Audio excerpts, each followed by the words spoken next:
Well, first of all, thank you for having me here. Appreciate Andre, who is not here, for having me, and I appreciate the invitation.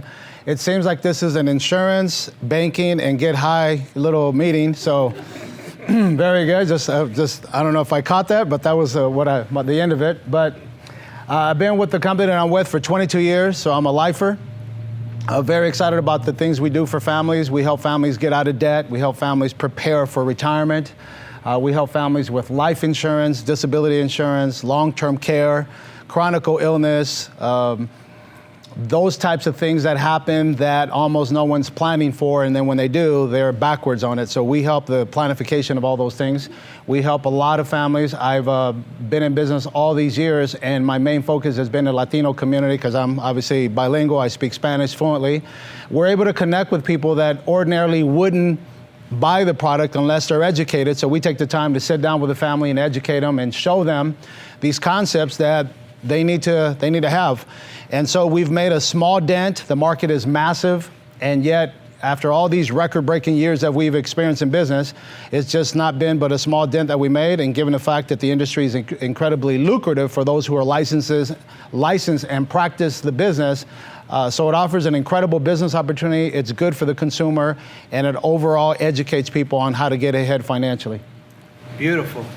Guillermo, this last couple years of this business atmosphere where a lot of people have not been going to work or been working from home, how has your business, has it increased or has it decreased with the scenario that we're in now? Yeah, well, it's interesting because COVID actually woke people up. You know, death got close.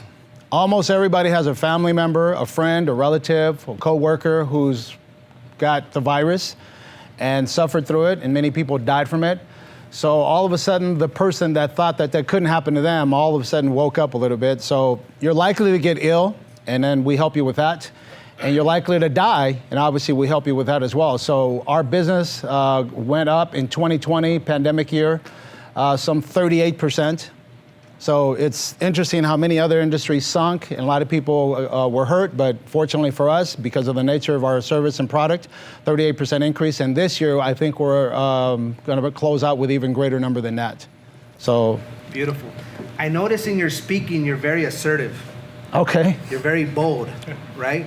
How, and in being that in that manner in business, would you say that supports you? Because when I hear you speak, I hear you speak with authority. I hear you speak with confidence. It carries a lot of weight. Has that supported you in business? Absolutely. I think that if you believe in what you do and you're convicted and you consume from your own plate and you know that what you sell creates a solution, offers a benefit to families, I think there's no other way to go about it. I wouldn't want to buy anything from someone who's maybe wishy-washy, half-ass, maybe not. I wouldn't want to buy from. I want someone who's certain, who's confident, who believes in what they do, and can convince me through their own actions that I ought to buy their product. Beautiful, I get that. And I would say that's probably one of the reasons why you excel in your business, and you don't just excel, you're at the top of your industry. I just recently saw that, you're flying with your family privately, and that it might be a purchase that you guys might make. So that's a huge accomplishment. Being that, if I'm not mistaken, you came from Zacatecas, grew up very poor, and you rose up to where, you're at the echelon of your industry. Can you talk a little bit about how you grew up? Yeah, I was born under dirt floor in Zacatecas, Mexico. So my family was amongst the poorest. My mom and dad both went to the United States or came to the US in search of opportunity. My sister and I were left behind in Mexico being raised by my grandmother and some aunts. And when I was 5 years old, my parents finally went back to Mexico and got all of our immigration matters squared away. And we came here and we came to the US, and English is my second language. I'm still learning English, by the way, for some of you guys that noticed my accent. And a lot of hard work here, a lot of struggles, a lot of challenges. The struggle is real. And yet I had an incredible examples with my parents that are super hardworking, very determined. They weren't entrepreneurs, but at least they put us in a position where the entrepreneur bug could really touch us. And then at one point in my life, I was invited to a meeting, and I went to this meeting. I met a mentor. I met a guy. You know, you always need that one person that can change your life. And I met a guy named Ed Milet, and the rest is history. Today, we live a life that's probably a dream to most people, and it's just, I actually live it, and sometimes I drive up to my house, or, you know, good things happen, and we're blessed. And I pinch myself. I was like, I can't believe this. Matter of fact, the other day, you turned me on to Robert Olivas. You know Robert Olivas. So Robert Olivas has an office right here. And the other day, I went to go pick up my son from school. And I get a call, and they says, hey, man, we got a real estate deal. If you want it, you need to jump on it because we have 6 other offers. He says, it's a good deal. You need to do it. So I said, okay. So then they wired me. They sent me the information so I can send the wire. So I picked up my kid from school, went to the bank, wired about $700,000 to escrow. And then I'm driving home, and it just caught me. It's like, what the hell did I just do? I just wired 700 grand. I don't even know the address to this place. I haven't seen the picture. I don't even know what city it's in. I don't even know if it's in state or out of state. And that took me back to when I was a struggling young guy. I was going to East Los Angeles College in my Volkswagen Jetta. And I remember running low on gas and then pulling up to an AM PM, and I looked in my ashtray there, pulled out $1 and some loose change, and then went to go pay for $2 of gas. And I remember how the lady who received my money, how she looked at me, and I remember how I felt as to how she looked at me. And here we are, years later, I'm wiring 700 grand, and yet years back, I had $2 for gas and no money for lunch that day at school. So it's just interesting what can happen in your life. The right people, the right concept, some new skills, obviously drive, energy, excitement can make all the difference. So that's where we stand today. You know, Guillermo, I've made some mistakes. I've made a lot of money, but I spent a lot of money, right? You told me. Yeah. But I noticed when we first met, you were making good money, but you were still living in a 1-bedroom condo. Yes, sir. Did you go from, I don't know if this is true, but I heard you went from a 1-bedroom condo to a 10,000 square foot house. Is that true? True. Can you tell me a little bit about that? But I have my office in Pomona. Many of you guys have been there. 981 Corporate Center Drive, and my business started to take off. And they always teach you in our business to be financially savvy, to be a good steward of your money. If you're going to make a lot of money, you need to know how to do it. So positioning your assets is super important.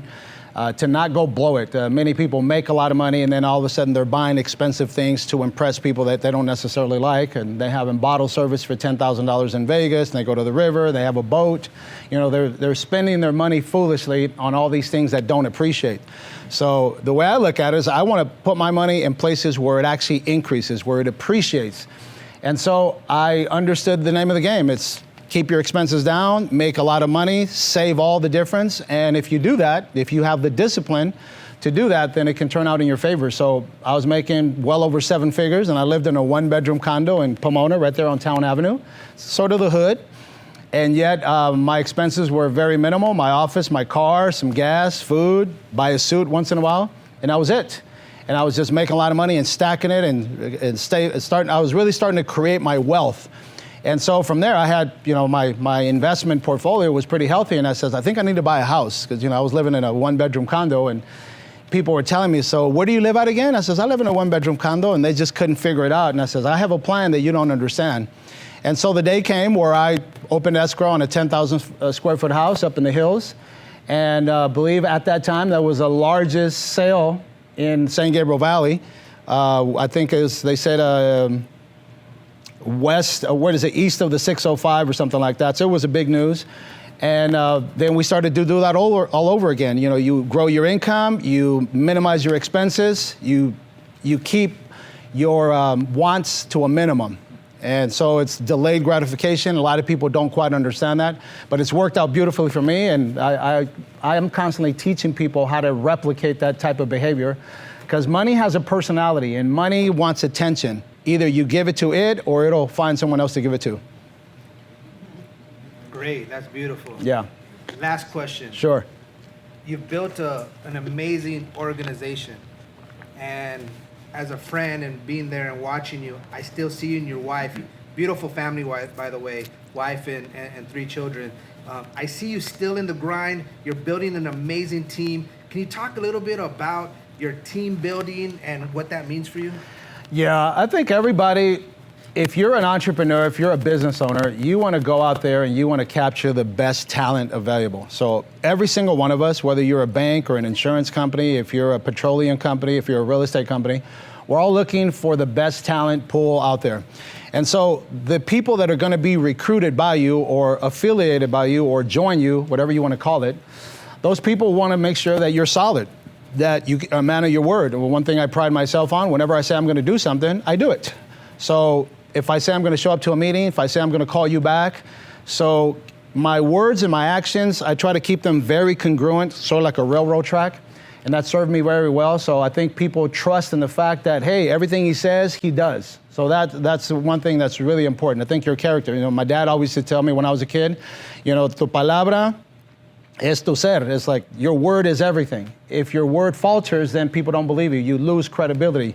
So that's been one of the big things that I think has worked in my favor. Another one too is that they see a good example of you living right. That you're doing things right, that you're respectful, that you have a good family, that you have good character, that you're a good upstanding citizen, that you're a man of character.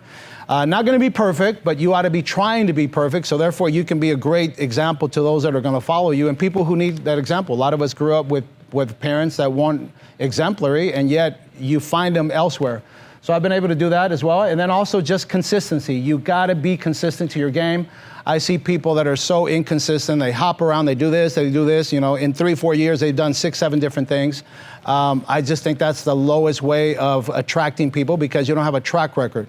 So I have a 22-year track record, and I make that known to them. It says, hey, if you join me, 5 years from now, I'll be here. 10 years from now, I'll be here. My cell phone number, my office address, my office telephone number will be the same. My email address will be the same. I'm not bouncing around. I'm not trying this and trying that and trying that. I commit to something and then make it grow. So with that in mind, I think that's been a huge reason why people see that. Today's people are more awoke than any other time before. And so when people are woke, they're looking for those kind of characteristics. Beautiful. Let's give Guillermo a big round of applause. Thank you so much, you guys. You guys got to get going. Yes. Guillermo, thank you so much, brother. Very good. Thank you so much.